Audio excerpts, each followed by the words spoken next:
Kunja Bihari.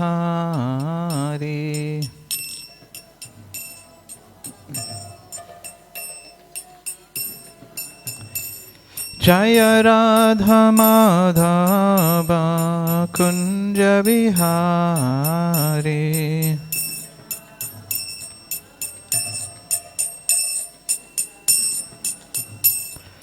Gopi Jana Vallabha Girivardhari.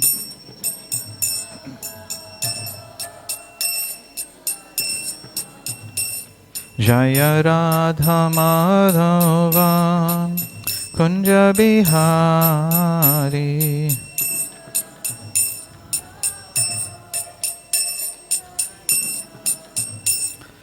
Gopi Jana Vallabha Girivardhari.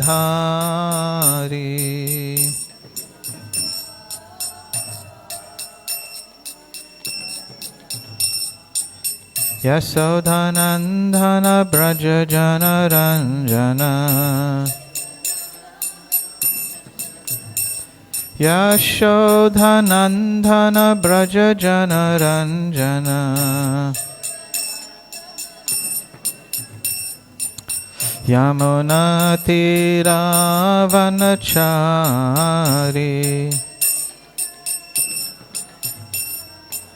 Yamuna Tiravanachari. Jaya Radha Madhava Kunja Bihari.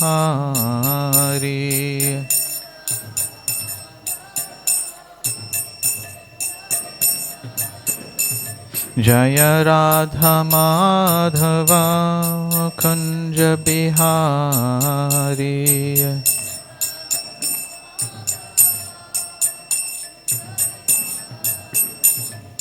Gopi Jana Vallabha Girivardhari.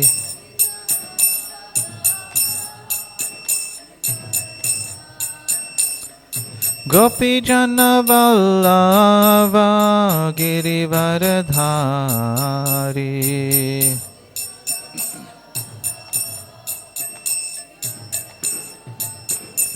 Jaya Radha Madhava Kunja Bihari.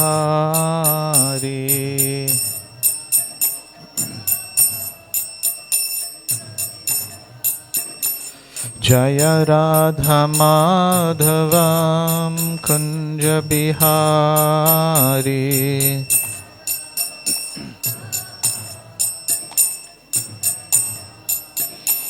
Jaya Radha Madhava Kunja Bihari.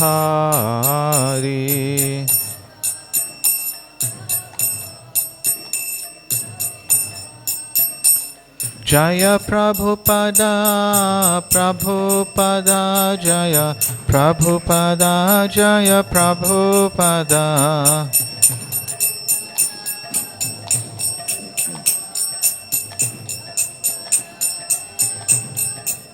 Jaya Prabhupada Prabhupada Prabhupada Jaya Prabhupada.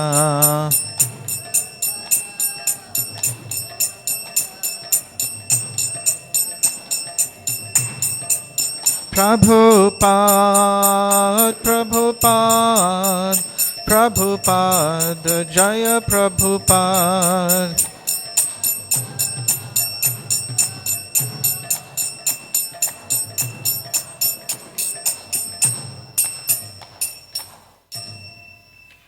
Jayam Vishnupad Paramahamsa Parivrajacharya Astottara Sata Sri Srimad A.C. Bhaktivedanta Swami Prabhupada ki. ISKCON's founder Acharya Srila Prabhupada ki. Jayam Vishnupad Paramahamsa Parivrajacharya Astottara Sata Sri Srimad Bhaktisiddhanta Saraswati Thakur Goswami Maharaj ki. Anantakoti Vaishnava Vrinda ki. Namacharya Haridas Thakur ki. Prem se kaho Shri Krishna Chaitanya Prabhu Nityananda Shri Advaita Gadadhar Shrivas Adi Gaura Bhakta Vrinda ki.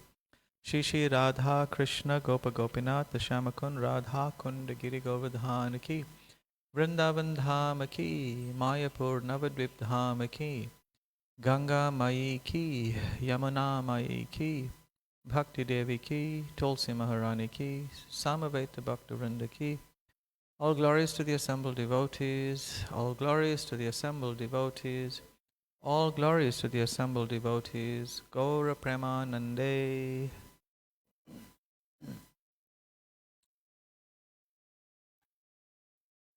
May I get a Bhagavad Gita? If one is easily available. Om Namo Bhagavate Vasudevaya. Om Namo Bhagavate Vasudevaya. Om Namo Bhagavate Vasudevaya.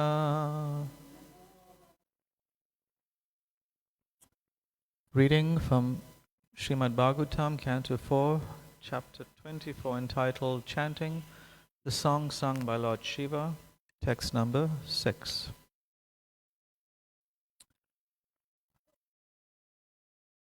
Ragyam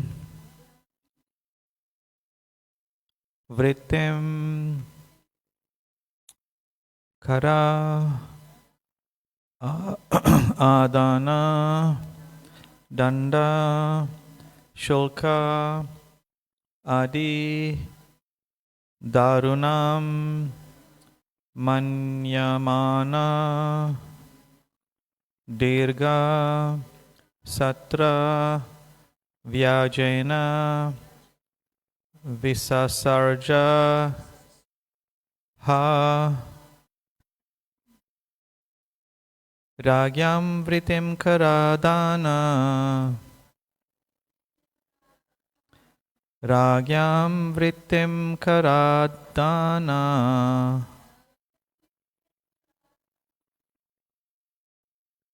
Danda Shulkadi Darunam Danda Shulkadi Darunam Manyamano Dhirga Shatra Manyamano Dirga Shatra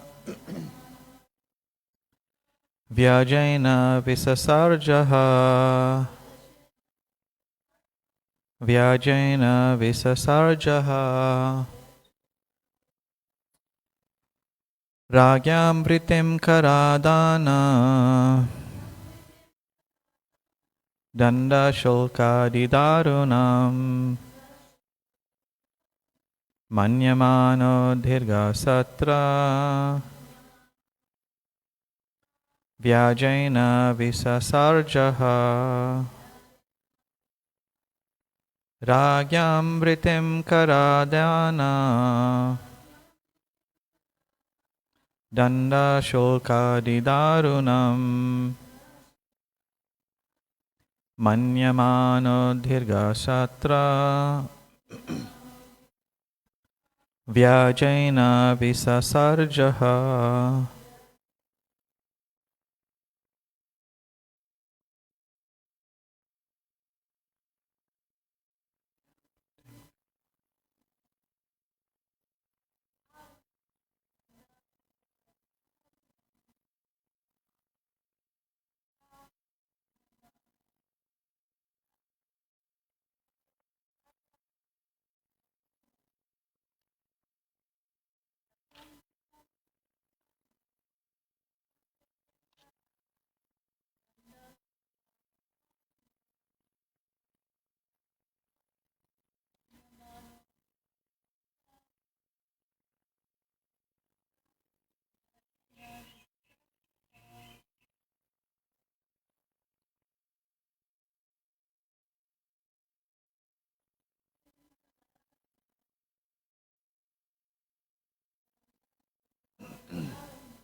Ragyam of the kings, Vritim,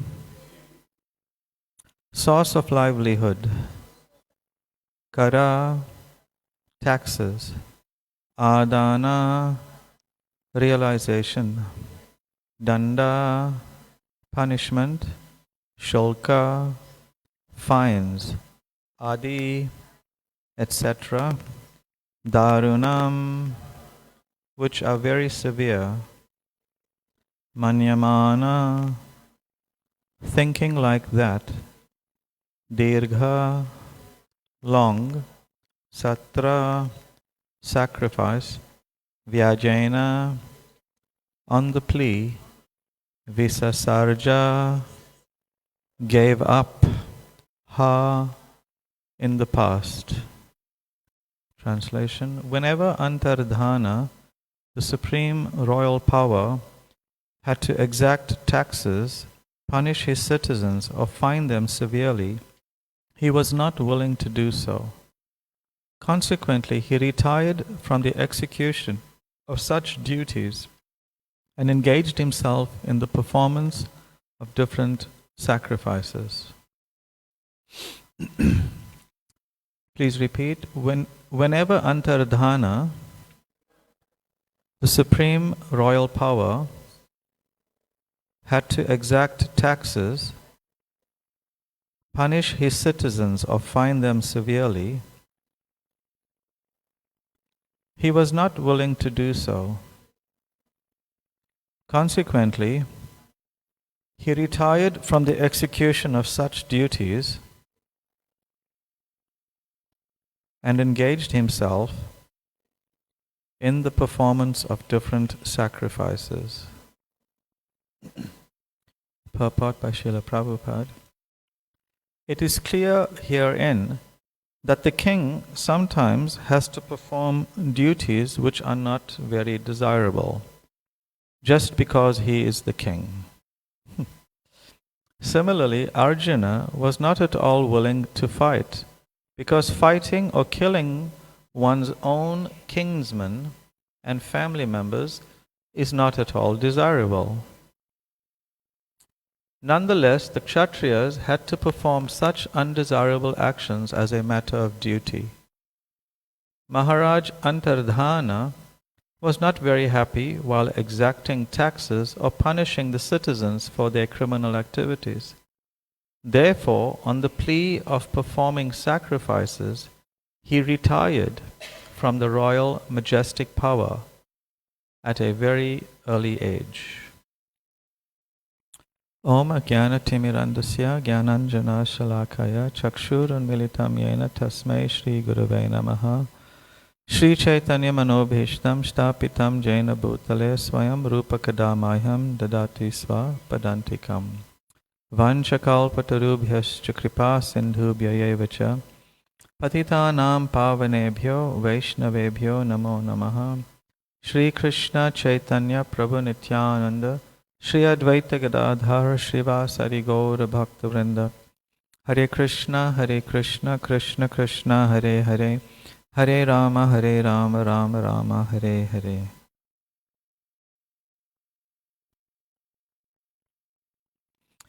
Whenever Antardhana, the supreme royal power, had to exact taxes, punish his citizens or fine them severely, he was not willing to do so. Consequently, he retired from the execution of such duties and engaged himself in the performance of different sacrifices.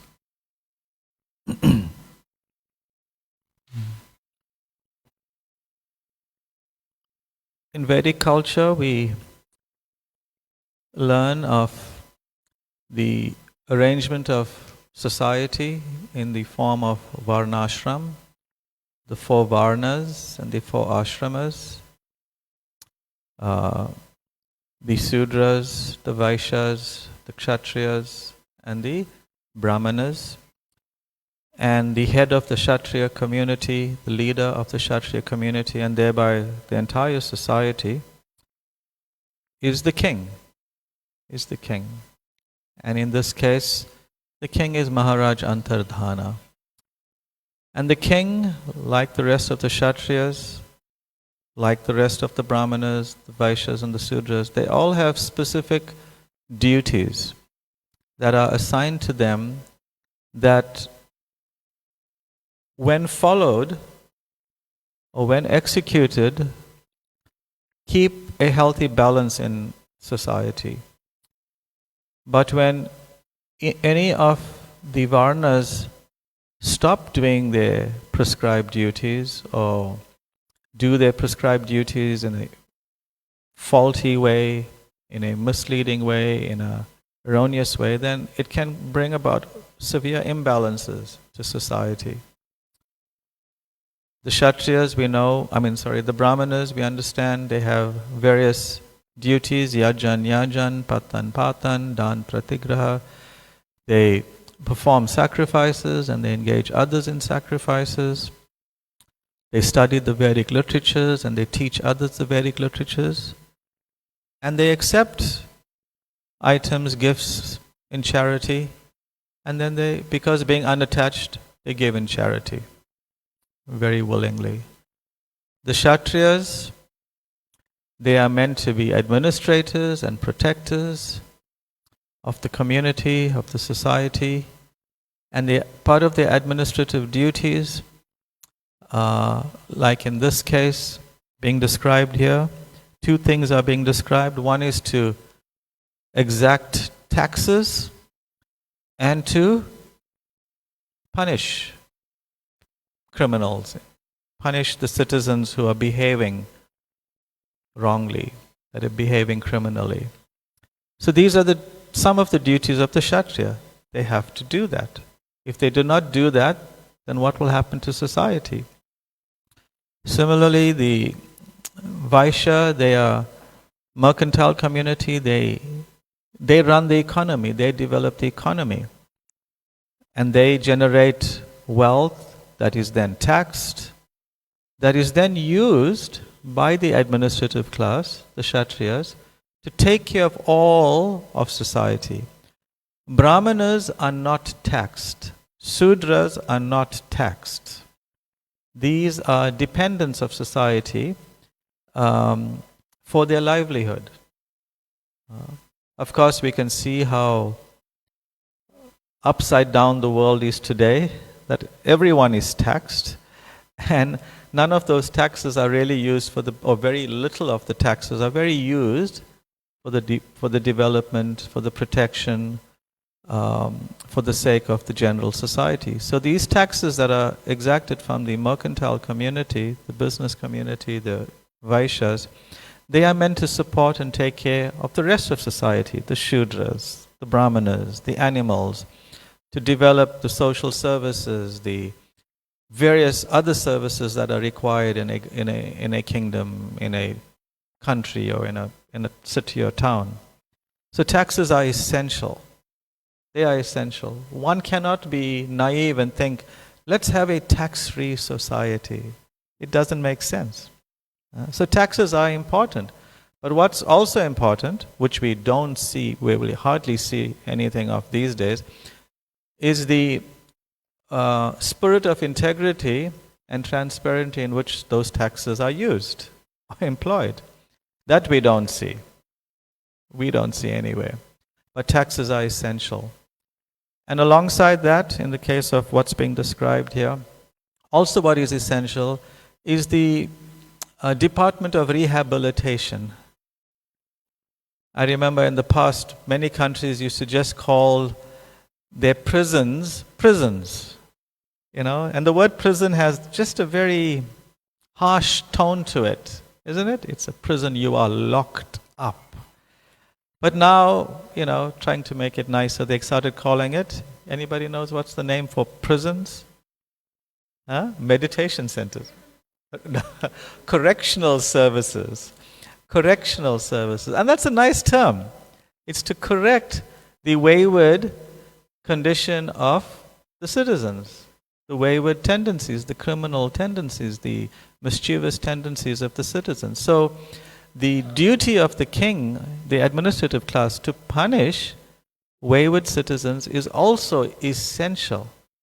It must be there. Otherwise, the rest of society is very vulnerable to being exploited or, by way of association, to become criminal. To become criminal.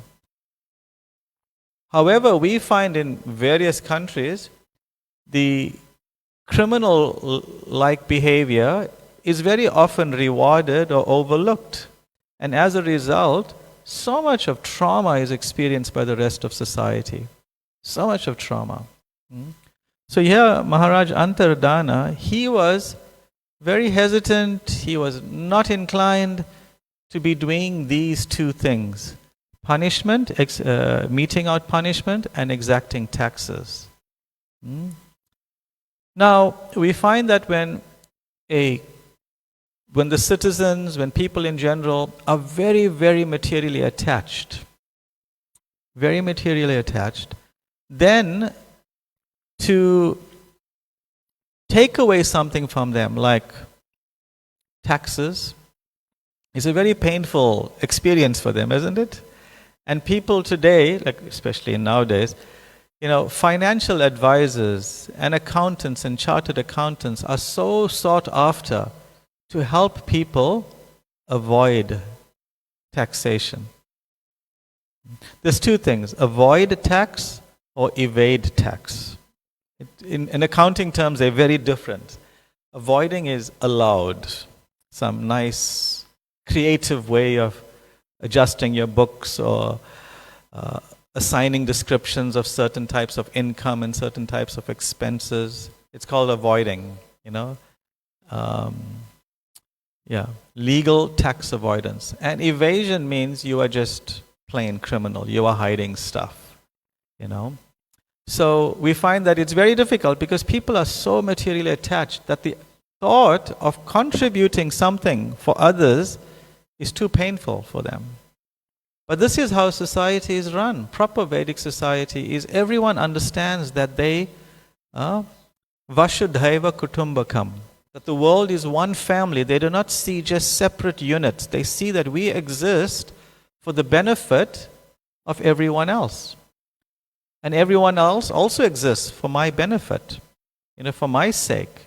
It's a very wonderful, what's that word? Cohesive, mutually beneficial arrangement. This is what proper society is. But because people are so materially attached, starting with the deep material attachment to the body and their immediate extensions of the body, they are unwilling to part with their hard-earned wealth for the benefit of others outside of themselves and outside of their immediate area of concern. People. So, because they are so materially attached and they find it hard, sometimes a leader will think, if I tax this person, they will feel a lot of anxiety and pain. So better we don't do that. So Maharaj Antardana, it seems like he was also in that mood. It's such a difficult duty to fulfill, to execute, to tax people, because he knows it's going to cause people anxiety and pain. So better I don't do it. Now, Maharaj Antardana, we read from before, he's actually a very highly elevated person.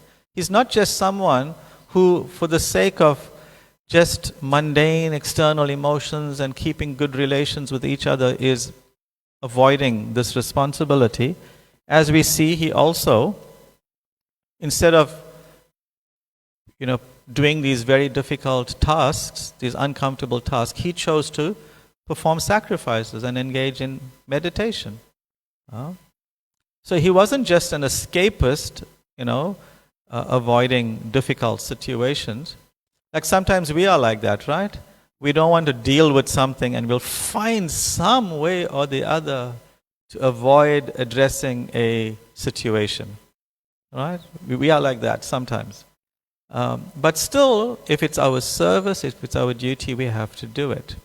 Because what else will we do then? Once my spiritual master, I was serving as his assistant, and it was after many years he was coming to Vrindavan, Shishi Radha Radhanath Ki Jai, and so many devotees wanted time and engagement and advice, and it was just going to be too much. And I was also thinking, oh yeah, it's nice, so nice, everybody can come and everybody will be pleased with me. I'll make nice arrangements, it'll be so nice. And at one point he noticed this mood of mine that I was trying to please everybody and be nice to everybody. He told me once, are you trying to be their servant or my servant? Whose servant are you focused on being? You know? So I got the message.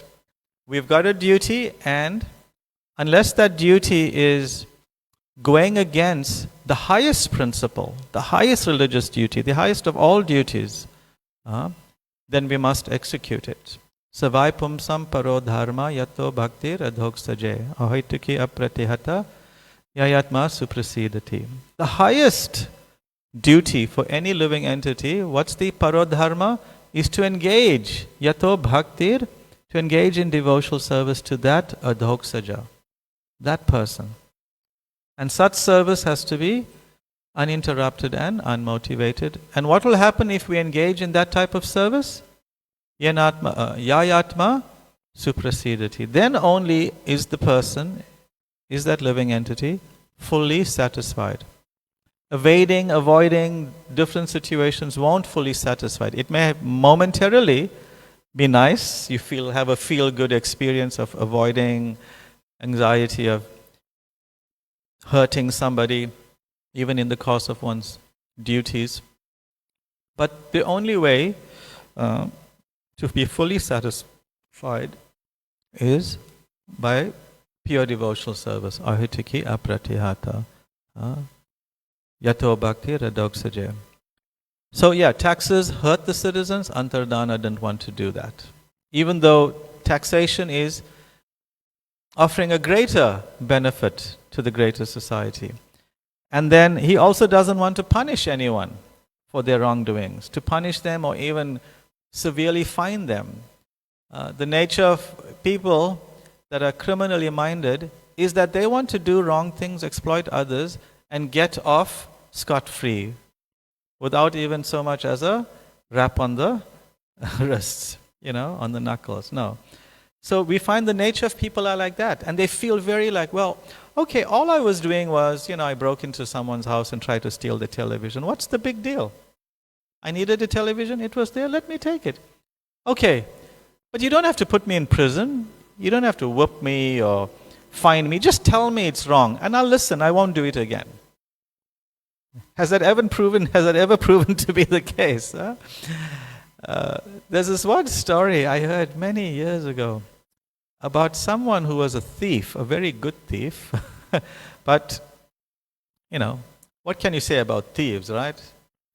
They good devotees of Krishna, because the original chore, In Purushottam, every time it comes, they sing a beautiful song to Lord Krishna called Chorastakam. 8 prayers in glorification of the supreme chore. Yeah. So next year you must remember this. You can sing it. It's nice. It's a beautiful song. It's Gaudiya song. I think Purushottam is May sometime, May, June. You can put that down and recite it every morning. Chorastakam, yeah. Chorastakam. So, but does that ever happen where criminals, just by being told, okay, I learned my lesson. Prabhupada said there's 3 types of persons, right? The first class person is told that do not do this, it is not good. And the first class person will abide by it, will listen. The second class person, he is told not to do something wrong. He listens, but he doesn't accept it, right? And so he sees somebody doing it and they get punished, and then he learns, okay, I shouldn't do it. The third class person hears that it's wrong, sees someone else doing it, getting caught and punished, but still he goes and does it. And of course there's a fourth class person.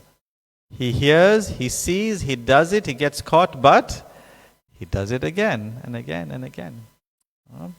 So most of the people today are fourth class. So it's essential, it's the duty of the king to punish. But if he thinks, oh, it's going to cause so much of pain to that individual, then that's not going to create balance or keep balance in the society. Further, it is a form of neglect and violence to the person that's committing the crime. You understand? It's a form of neglect for them that you're not correcting their wayward tendencies. Because the ultimate duty of the king is to bring people to the lotus feet of the Supreme Lord, to turn their attention, to create activities, to create society in such a balanced way that they are nicely situated in the service of the Supreme Lord. That is the ultimate duty of the king. That is the ultimate duty. That is essential. But if people are not being corrected, then they're not going to be turning, and the whole of society will be disturbed. We know how it is here, right? You come to this idyllic, beautiful temple of understanding here, beautiful gardens, nice moat, and everything so nice. But are you all peaceful, living, sleeping at night? You'll hear the alarm going off and everybody gets up and hears something out the door, and you go and listen and start phoning the control room. What's happening? Yeah, anyway, it's like a constant anxiety, and it's hard in some ways to practice very peacefully. And then you think, let me go to Vrindavan and I'll be peaceful there. Oh boy. Right? The monkeys, the crooks, the cheaters, so many things on the external level, on the surface level of Vrindavan are there. You go to Mayapur, it's the mafia, it's it's just so many things, all on the surface level, of course. So, we'll never find a situation in this material world that's going to be very idyllic. There's always criminal elements that's causing anxiety. So a king is meant to eradicate all this atmosphere for the peaceful execution of devotional service for his citizens. But he, in this case, Antardana, was very hesitant, was very uninclined to do these things. So one may then say, like Prabhupada draws a parallel to Arjuna in the purport. Arjuna, we know, he was overcome with familial feelings, concern for his family members, and he is going to be doing this. Better someone else does it. I'm too wrapped with affection and concern for my close family members, and he didn't want to do his duty. And as a result, Bhagavad Gita was spoken to make him understand the higher principle of it all. So does the same actually fully apply to Maharaj Antardana? Because we hear that he's such a great personality, that he wasn't whimsical. So sometimes we will find that someone who's very evolved in devotional service, someone's very evolved in bhakti, has the leeway to move across one's varna, one's generally prescribed duties by one's birth or position, and just simply do something else that they are more accustomed to. But here it has to be someone of the nature and qualification of Maharaj Antardana. His level, or his decision to avoid taxation, avoid royal duties and punishing people was applicable to him, not to us. We have to work within our prescribed duties. That is born of our nature. That is a topic which we will not get into, but I do recommend that everybody get into it, especially because it's a very confusing topic, very confusing concept in our movement, in the world in general. What is your nature, and how should you practice and be engaged according to your nature? Because you know how we are sometimes in communities and temples, we need manpower. In this temple, it's more like woman power, but we need a lot of manpower, right? It's like, where can we get people to do this and do that? And that's the first and the immediate priority. But that's a very secondary priority, actually, getting things done. Rather, we should be concerned with getting people closer to Krishna, right? Not getting them to do things. So Urmila Prabhu, one of Prabhupada's very senior disciples, very learned, she developed a book born out of years and years of research and understanding the nature of people and from a Vedic perspective called Kriya Dharma. I think she presented some things the last time, but it's a highly recommended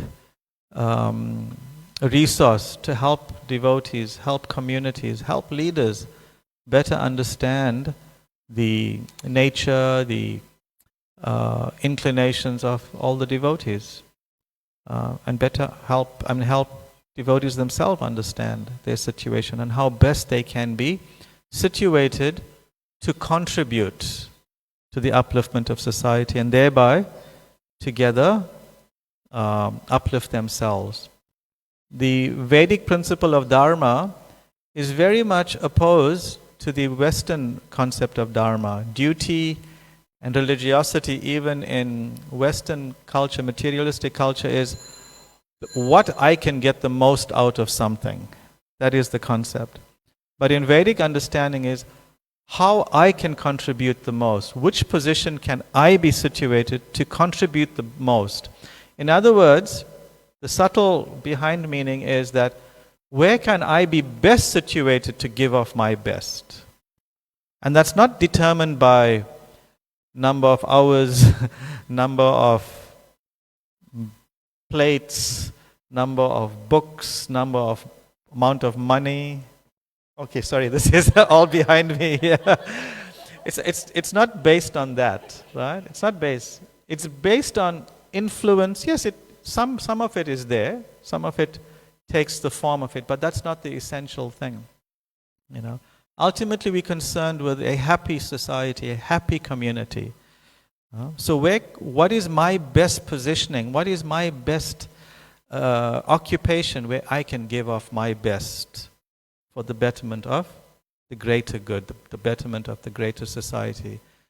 And yeah, when we think of, like Prabhupada always say, think of the world first, then your yatra. Right? That was a very important statement, you know, like that he would say.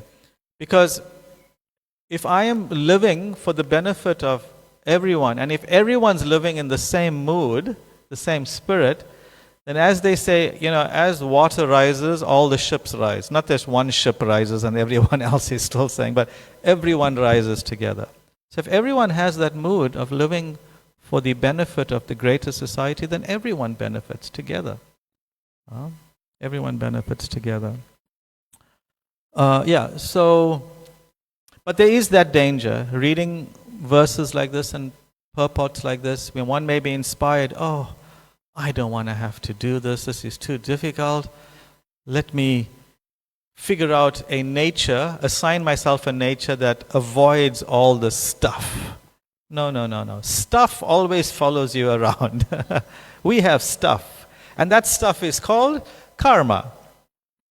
Just by some little, you know, administrative or clever adjustment in your services or in your occupation, in your duties, doesn't leave karma at the door, no. The only way to leave karma aside or to incinerate karma is by pure bhakti. And pure bhakti starts with activities like working according to one's nature, being engaged in one's prescribed duties, even though it may seem austere, it may seem difficult, right? Even though it may not even be perfectly executed. Sometimes we judge, palena parichayate. One should judge the activity by the result. And that is true, yes, it is true, but it's not true in all cases. Sometimes we may think, oh, why is this Prabhuji or Mataji engaging me in this service? Because just look at the result of the cake that I baked. You know, it just, no. We do our very best and not give it up. Not give it up immediately, you know. But still, if we see after 42 times of baking the cake, it still doesn't come right, then maybe the authorities should get a hint. Maybe he shouldn't be a baker. Right? Maybe they shouldn't be. But still, it starts off with the purifying sacrifice of doing what's assigned to us. And even when we find something that's really within our nature, we may feel that there's too many inconsistencies in the results, in the outcomes. Better I do something else. And when someone thinks like that, then what does Krishna say? Anybody remember? In the 18th chapter of Bhagavad Gita? I'll just read the translation. It is better to engage in one's own occupation, even though one may perform it imperfectly, than to accept another's occupation and perform it perfectly. Because remember, imperfectly and perfectly are external manifestations. We are concerned with, okay, the externals are there, but what's going on in the heart? Where am I being most purified to eventually fully surrender to Krishna? Duties prescribed according to one's nature are never affected by sinful reactions. So what's prescribed? And prescription is coming in a hierarchical form down from Krishna through the parampara. And you know what, devotees? This is my management kept talking now. It doesn't stop at Guru Maharaj. It comes down to your temple authorities, it comes down to your department head, it comes down to your Shiksha Gurus, it comes down to your peers.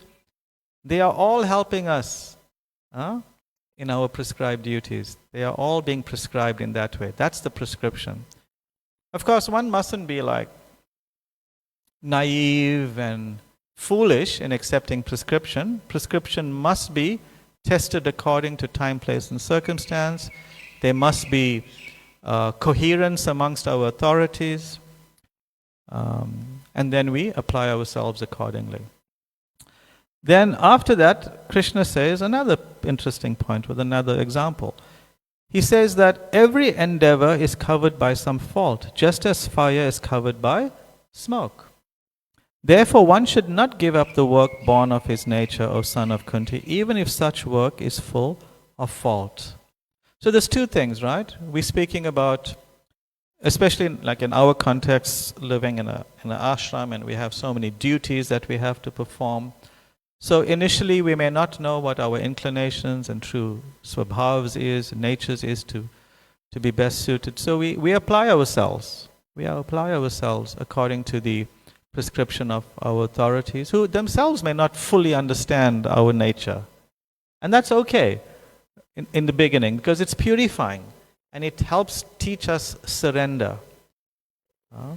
Helps teach us surrender. And it makes us expert. You know the term expert, one of the 26 qualities of a devotee? Daksha. So Prabhupada was asked, what is the meaning of a devotee is expert? You know what was Prabhupada's response? Yes, a devotee is prepared to do the needful. But we can't just be doing the needful and living a frustrated existence. You know, that's also there. So after some time, as we apply ourselves and we are blessed with mature guidance, mature oversight, mature leadership, mature shelter that's looking out for us, then we are engaged in things that are more attuned to our nature. So once that is in place, and it may not even seem like, yes, this is my nature. But devotees who are more intelligent, spiritually attuned, spiritually intelligent than us, they can help us understand our nature, you know. And if we have faith and trust in them and apply ourselves according to that guidance, we will find, hey, this is wonderful. I can feel reciprocation from Krishna. But if we do activities that are against our nature, it's frustrated, then we'll find that frustrated nature contaminates our offering of service to Krishna. You know, and Krishna doesn't like, he's not attracted by that type of service. Doing something grudgingly, that having that grudging mood. I mean, think about it. Krishna is a person, and he clearly can understand and perceive our mood in everything we do. Right? It's quite something, right? He can clearly perceive, he understands it better than we understand. And if he sees this prasad or this bhog is cooked with grudge and frustration, and I'd rather be doing something else, that's not going to be tasty to Krishna at all.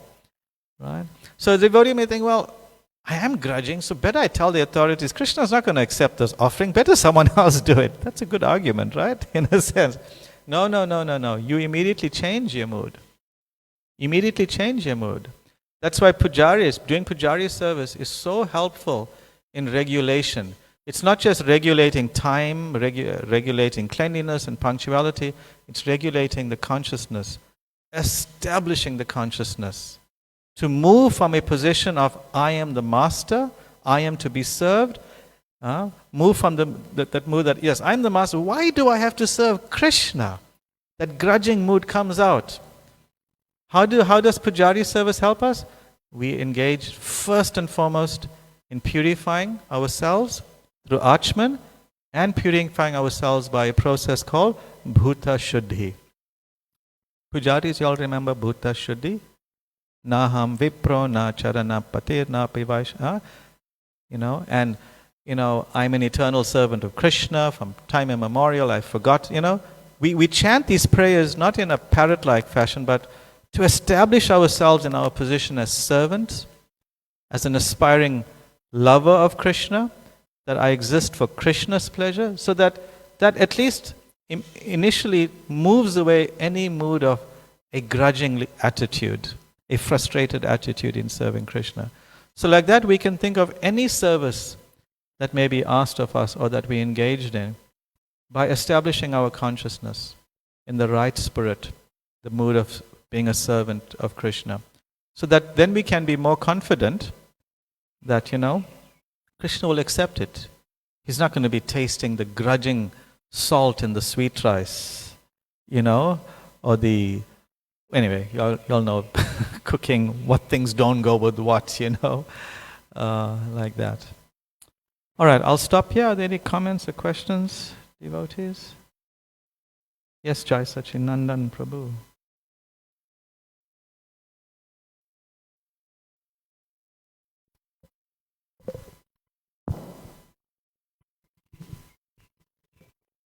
Hare Krishna, thank you so much. In the purport you read about the king was not prepared but we see when a leader is like that, then we see the country kind of deteriorates in terms of crime, and we see that like in this country, after the apartheid fell apart and the laws were relaxed, the death sentence, and we see more crime now than before. And we've seen countries where they practice Sharia laws. There's hardly any crime, it's very harsh. From one perspective, you may see this as, very harsh, like chopping the hands of a criminal for stealing or stoning the woman for prostitution. They still practice that in certain countries. The other day I read something just in Facebook that this man, 12-year-old daughter was gang raped by two men, and they arrested the men, and they asked the father, what punishment would you like? So he said they should be shot by a firing squad,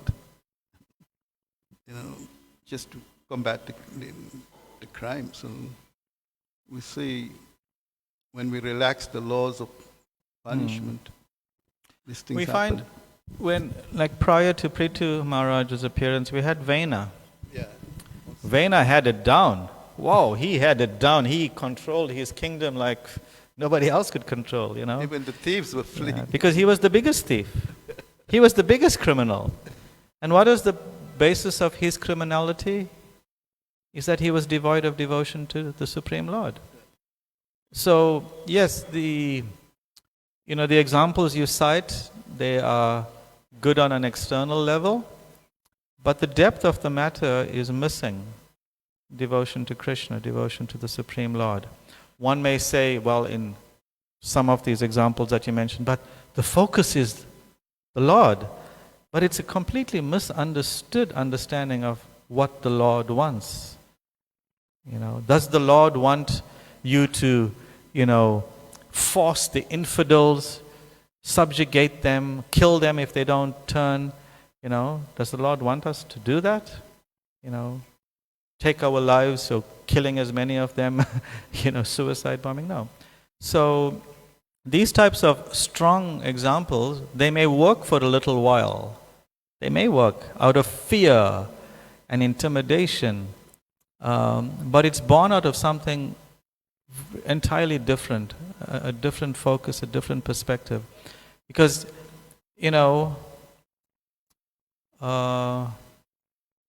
what's that saying? Who takes the role of the peacemaker in a conflicting situation? You know who takes the role of the peacemaker? The one with the biggest stick, the one with the biggest gun, the one with the most nuclear weapons, the one with the most material power to inflict punishment on others. They take the celebrated role of being the peacemakers because their role instills fear and everyone has to follow. But we do not want societies that are living in fear. We want societies like Ram Rajya. There was an element of, there wasn't an element, there was a foundation of respect and reverence, but it was also love for their leader, for their king. Those situations, apartheid, we know what a demoniac dispensation. It was horrible, completely horrible, But because the solution wasn't God-centered, we find degradation after that was abolished. We find it still going down, So, unless something is clearly aligned with the principles of God consciousness, Prabhupada is so clear all over about the demoniac nature of governments and how they need to be changed. And I was reading somewhere the other day, he was very clear, yes, we must take over the world. That was like the whole program, that's what devotees were feeling. Yes, we will take over the world. And then again, at a certain point, Prabhupada said, if Krishna wants, he can give you America tomorrow. But what would you do with it? I know what I would do with it. I'd make a mess of it, because I don't know what to do with it. But yeah, so strong leadership doesn't mean strong punishment, heavy punishment. It means one has to, like we read earlier, right? Same Maharaj Antardana, how he dealt in a personal way with Indra. Indra was doing something where he was, in a sense, according to what we learn in the purports of Bhagavad Gita, he was fit to be killed. He was one of the aggressors, stealing another's property. But Maharaj Antardana, applying his mind in an intelligent way, in a broad-minded way, understood Indra's position, that this is not an ordinary person doing something wrong, There must be something behind it. There must be a hand of the Lord. Or it's okay. It's like understandable in a certain context. But we can't, like nowadays, it would be completely shocking if that were to be preached. Although it's actually done. It's actually done. We find in South Africa even, or other countries, people are celebrated for their wrongdoings, protected for their wrongdoings. But Maharaj Antardana knew how to apply a correction, how to apply leniency outside of just the textbook. Anything else? Anyone? The bottom line is this activity, is this decision pleasing to Guru and Krishna? That every other consideration has to align itself with that ultimate consideration. That's the ultimate consideration. Yeah. Hare Krishna, I just would like to say, I agree with you, whereby strict laws doesn't really help. Sometimes, like the abolishment of capital punishment, which is for Kali Yuga is a very, very good adjustment, because in the past we had many cases of wrong judgment. There were too many of them. And even just from beating of school children by the teacher, let alone judgment by the High Court for a case of murder and rape or something. But the accused can be innocent but proven guilty. Yeah, there's many cases like that in the world. The justice system is very flawed. It's very flawed, but it's what we got. That's another thing. It's what we got. And what's that line we say? Make the best use of bad bargains. But what we can do is to, in a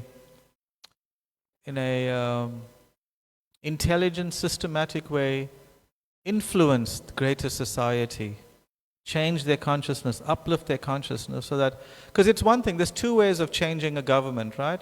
You can preach to the leaders, or you can change the masses. Lord Chaitanya and Lord Nityananda did both. Lord Nityananda focused on the masses, and Lord Nityananda focused on the masses, and Lord Chaitanya dealt with a few prominent people. Yes, but he was influential all around, of course. People saw him and became Krishna conscious. But we have to do both. We have to do both. All right. Thank you all very much. Grantaraj Srimad Bhagavatam ki. Hare Krishna.